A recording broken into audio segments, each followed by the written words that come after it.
Look, now I know I'm a little late on this, so in honor of Emma Stone playing a billionaire CEO who gets her head shaved, I went ahead and did the next best thing. That's right, I bought a $7 bald cap off of Amazon.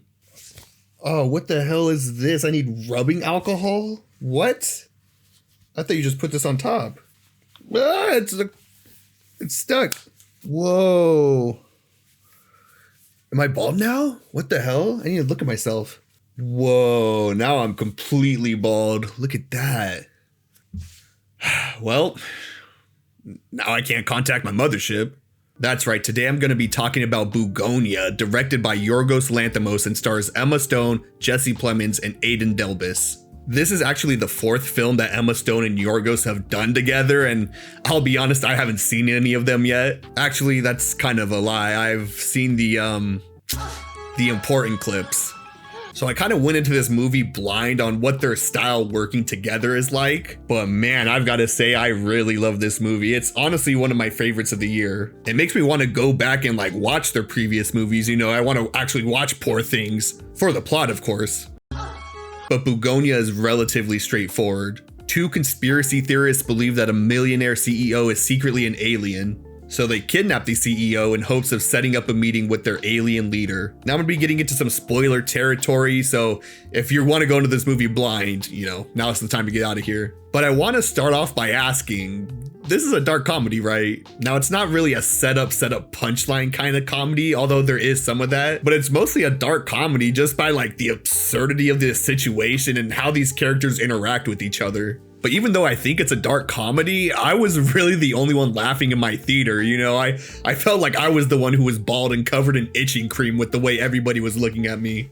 But speaking of bald, Emma Stone plays the CEO of a pharmaceutical/Amazon company. We don't really get too much of her backstory because, just a few minutes we get with her, we can pretty much tell who she is. She's an out-of-touch CEO who's passive-aggressive with her employees, saying stuff like, oh, feel free to leave at 5 if you want, but, we have to meet deadlines. She also preaches for diversity when we can tell she really doesn't care. She's essentially the Jeff Bezos of this movie, and like Jeff Bezos, there's a lot of people who don't think he's entirely human, which, hey, can you blame them? And that's where Jesse Plemons' character comes in as the main conspiracy theorist who believes Emma Stone is actually part of an alien race. Now, Emma Stone has been front and center for the marketing for this movie, and rightfully so. You're gonna promote your biggest actor you have. But Jesse Plemons' character, he's pretty much the main character. At least everything we see is framed from his point of view. He's doing a ton of research on Emma Stone and the aliens. We see he has a 3D computer model of what he thinks the alien spaceship looks like. He's the one who sets up the plans to kidnap Emma Stone and to interrogate her, and along the way, he convinces his autistic cousin to help him pull everything off. And my God, Jesse Plemons is just so natural at playing an unhinged conspiracy theorist. He's like that one weird coworker everybody has at their first jobs. The one that smells weird and has a prepaid burner phone and talks about making his own cheese and how that's better than buying it from the store. The guy you always think to yourself, God, I wish I don't turn out like him. But from the get-go, we see that Jesse Plemons' character absolutely believes everything that he's saying. I started dying when he started explaining to his cousin how Emma Stone's narrow feet,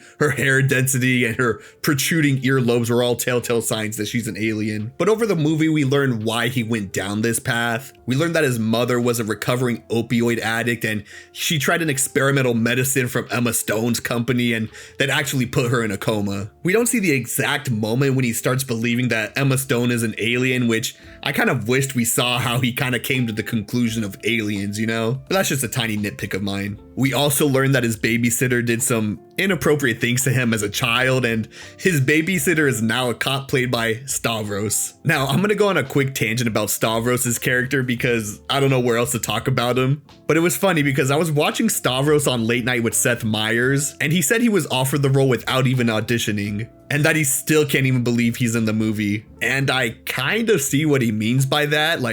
Don't get me wrong, I love Stavros. He's one of the best comedians we have right now, and he's awesome in the movie. I'm not saying he was terrible in this movie, but I thought it was funny because it seems like he's not really acting. It's just Stavros in a cop uniform. He's cracking jokes, eating cake, and Seeing him walk up a hill in a bee mask was pretty hilarious. Again, I don't want it to seem like I'm hating on it. I love Stavros. I want to see him in more things. But it seems like Yorgos is just a big fan of Stavros since they're both Greek and he just wanted him in the movie. It wasn't necessarily a huge role and you really could have casted anybody in it, but I'm super happy they casted Stavros and I hope more people get to learn about him. But back to the main plot. So right away, Emma Stone is kidnapped by Jesse Plemons and his cousin, and we pretty much have our core tension for the movie. Most of the movie takes place in Jesse Plemons' basement, okay? I'm not gonna act like this is a crazy thriller, it is more of a slow burn. But the conversations between the characters and the actions Jesse Plemons' character does really kept me engaged the whole time. I love seeing Emma Stone chained up in a basement, trying to say anything she can to get out of it. Of course, Jesse Plemons doesn't buy any of it, and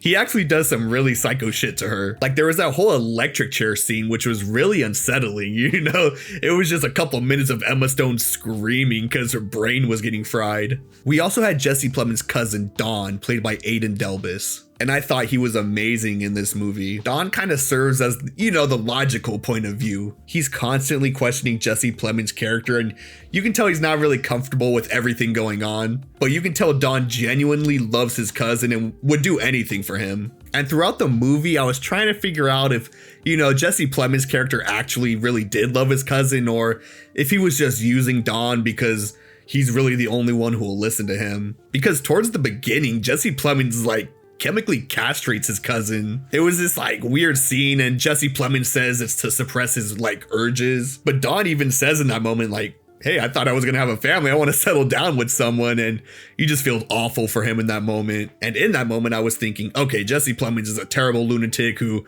doesn't care about his cousin. He's just using him. But over the course of the movie, I kind of got the sense that Jesse Plemons, you know, truly does care about his cousin, even if he does some fucked up shit to him. He does it because he genuinely thinks he's doing the right thing. Now, Dawn does end up having a tragic ending, and, you know, it's supposed to be a twist. I think it's supposed to be kind of like funny, which it was a little funny how it happened, but I'm a little confused on why it happened the way it did. So there's a point where Dawn is left alone with Emma Stone, and she sees this as an opportunity to, you know, talk her way out of this, get free, say whatever she can. You know, she's saying to Dawn, you know, whatever you want, I can make it happen. And Dawn says, hey, I want to go on your spaceship and go to space. So Emma Stone is like, yeah, whatever, I'll take you on my spaceship, let's go. So then Dawn says, all right, let's go. And then he full metal jackets himself.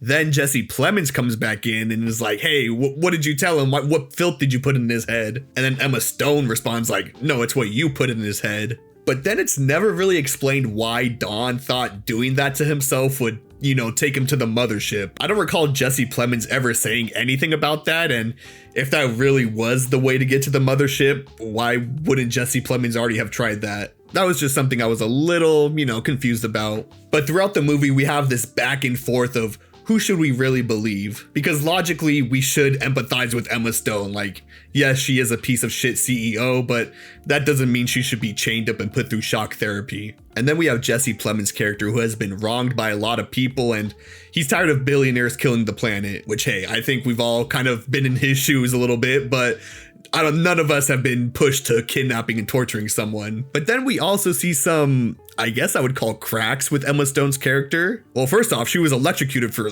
5 minutes at the highest voltage, and she seemed like she recovered relatively quickly, so that was a first sign of maybe something's going on here. And then we have that really intense dinner scene where Emma Stone is pretty close to freedom, you know, almost talking her way out of it. But then she kind of doubles down and attacks Jesse Plemons' character, saying he doesn't understand what he's talking about. He doesn't understand how populations die. And she really intentionally gets under his skin. And it's like, you were really close to freedom. Why would you say that? So we have that interesting back and forth throughout the movie. But was Emma Stone an alien? Well, yeah, of course she was.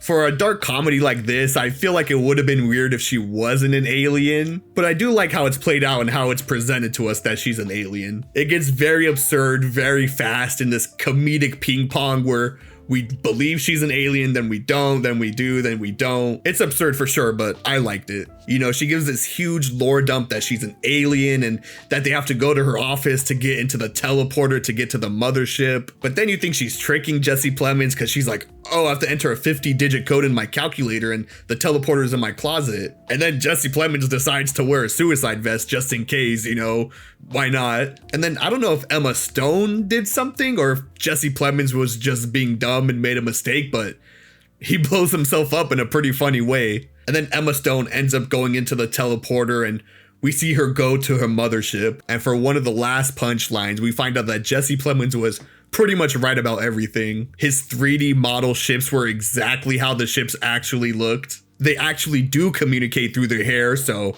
hey, he was right to shave it off. And Emma Stone was the queen alien, which he predicted halfway through the movie. Then we see Emma Stone and her council decide that it's time for humanity to end, you know, we've gone too far pretty much. And then we get that crazy montage of every human on Earth dead. But we do see that animals and nature gets to live on. The bees survived. Now, this movie isn't new or groundbreaking with what it's trying to say. It has the basic CEOs are bad and humans are killing the planet messages, you know? But I do like the way it's presented in this movie with this dark comedic tone. I also like how the ending almost makes Jesse Plemons and Dawn these tragic figures in a way. In a funny way, of course. Like, these two were actually humanity's last stand against an alien invasion, and the world just perceives them as crazy conspiracy theorists. But I really love this movie, and I honestly think I'm gonna see it a second time. I think with a movie like this, you can pick up some things you missed the first time. I love the directing, the score was excellent, and the acting was just phenomenal. I hope Jesse Plemons wins an Oscar for this role. He really deserves it. And with Emma Stone, I mean,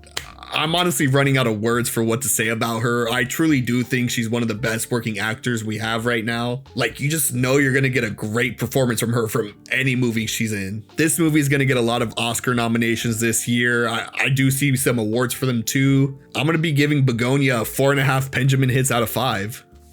Have you ever seen a bald guy take a Benjamin hit? But that's all I have for you guys today. Let me know if you guys have seen Bugonia. And if you did, let me know how many Oscar nominations you think it's gonna get. God, my hair is gonna be a mess. Oh my God, I was sweating so much under that. Now I look like Jesse Plemons' character. Great, now I have to take a shower. There goes my 6-week streak of not taking a shower.